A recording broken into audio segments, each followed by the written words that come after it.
PSG Fan TV, bonsoir à tous, bonsoir Antoine. Salut les gars. Je vais te lancer directement sur Icardi. En 4 journées, il nous met 4 buts. Que dire de cet attaquant? Tout ce qu'on savait quand il est arrivé, il fallait juste qu'il retrouve le rythme parce qu'il était en manque de temps de jeu. Mais c'est un renard des surfaces incroyable. Moi, il me rappelle un peu Trezeguet, un type qui est toujours là où il faut, quand il faut et qui enquille les buts, quoi. Donc, il n'y a rien à dire. Il est parfait depuis qu'il est arrivé. Qu'as-tu pensé du match d'un point de vue général et notamment du jeu des deux équipes? Alors je vais pas te mentir, ce soir j'ai été très déçu du match, mais alors vraiment, je nous ai trouvés mais vraiment pas là. J'étais assez en colère après Dijon et justement je m'attendais à une grosse réaction du point de vue même de l'orgueil des joueurs. Et ce soir on a rien vu pour moi. Alors oui, la victoire est là. Mais pour moi c'est le minimum syndical et avec une équipe pareille on ne peut pas sortir des matchs comme ça en Ligue des Champions. Alors les Belges ils étaient bons, ils ont fait ce qu'il fallait et pour moi ils méritaient même de ramener au moins le nul.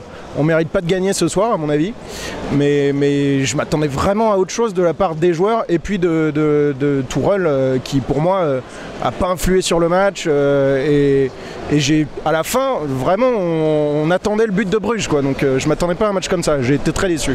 Est-ce que tu penses que ça s'est joué au milieu de terrain qui n'a pas assez créé ou finalement c'est les trois devant alignés qui n'ont pas été assez bons? C'est marrant, pour moi c'est un mix des deux. Plus les côtés où les deux latéraux ont été abandonnés par Mbappé et Di Maria, qui ont passé le match à se recentrer et qui n'occupaient pas les ailes. Donc évidemment en contre, avec les flèches qu'il y avait en face, ça partait et heureusement que Thiago Silva a été énorme ce soir, que la charnière a été là, parce que sinon vraiment on aurait eu du mal à gagner ce match. J'ai trouvé qu'il n'y avait aucune envie. Di Maria, il est incroyable depuis le début de la saison, mais là je l'ai vu faire des replis défensifs, enfin ne pas faire des replis défensifs justement. Mbappé pareil, on sentait qu'il voulait en faire des caisses pour marquer son but et comme les soirs où parfois il n'y arrive pas, il était frustré et il faisait pas le travail défensif. Donc vraiment sur la fin j'ai cru qu'on n'allait pas gagner ce match et ça aurait été très handicapant après le début de campagne européenne qu'on a fait. Donc pour moi on s'en sort bien. Enfin, j'ai une dernière question pour toi. Est-ce que finalement, persister à vouloir aligner certains joueurs qui tiennent absolument à être titulaires ne stéréotype pas notre jeu finalement? Et je pense à des joueurs comme Sarabia qui avait fait une bonne première partie de saison et qui là ne joue plus. Ouais, bien sûr. Moi, franchement, il y a des choix de Tourelle que je comprends pas.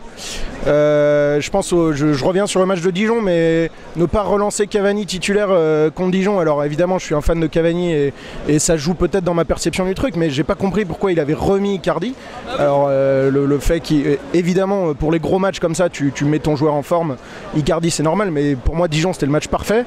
Et puis en effet, il y a des choses que je comprends pas. Au milieu de terrain, il met Marquinhos à chaque fois et on se rend compte que du coup Marquinhos il est un peu en perte de repère quand il retrouve la charnière qui est son poste naturel. Moi je pense que au lieu d'expérimenter pour expérimenter comme il fait souvent, il faut qu'il fasse preuve de plus de cohérence Tourelle, parce qu'à un moment donné j'ai peur qu'on se retrouve encore le bec dans l'eau quoi. Je veux pas faire l'oiseau de mauvais augure, mais franchement il y a des choses qui commencent à me faire un peu peur moi dans cette équipe. Donc on verra, mais ce soir on a gagné, c'est le principal, mais on reste mesuré ça suffit pas. Ouais voilà, ça suffit pas, il faut montrer autre chose. Merci à toi Antoine. Merci à vous les gars.